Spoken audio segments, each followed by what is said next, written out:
Татар дөньясында зур кызыксыну уяткан яңа татар җыр бәйгесенә нәтиҗә ясалды.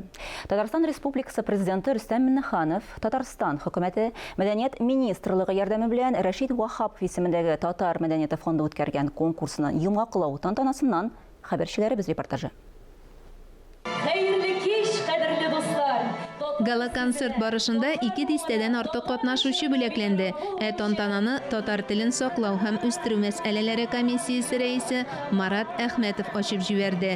Җыр бәйрәме башланганчы ук татар җыры конкурсын Татарстан президенты Рөстәм Миңнехановның дәвамлы итәргә һәм матди чыгымнарын күтәрергә әзер булуы турында игълан итте. Яңа җырлар киләчәктә дә туып торсын, җырлы халыкның киләчәге бар, аның бар.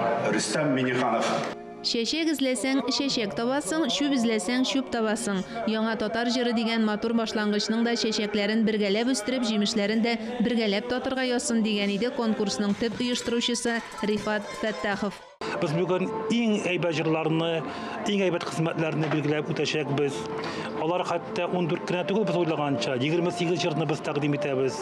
Һәм без президентыбызга, хөкүмәтебезгә бик рәхмәтле. Конкурска 347 җыр җибәрелгән. Татарстаннан тыш Италиядән Рафис Хөснетдинов, Чехиядән Кыям Курмакаев, Швециядән Глюзә Зиятдин катнашты. 100дән артык җырны Башкортстанда яшәүче милләттәшләребез иҗат иткән. Зифа Нагаеваның "Сүз әйтмәгез ялгызларга" әсәре иң яхшы татар җыры номинациясендә 2нче урынга лаек булды. Төп номинацияләрдән тыш махсус премия лауреатлары да ачыкланды. Шундыйлардан Аллага шөкер җыры.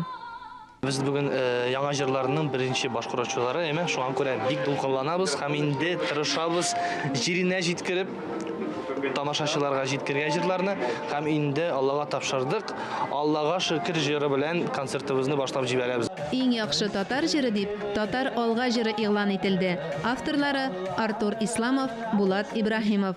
Роберт Миңнуллин сүзләренә язылган Гөлназ Закированың "И йөрәгем" җыры да беренче урынга лаек булды. Роза Якупова һәм Дилә Булгакованың "Җәй кызы" иң яхшы балалар җыры, Рәсим Фасыйхов "Без түгел ул" җыры белән иң яхшы аранжировка ясаучы буларак бүләкләнде.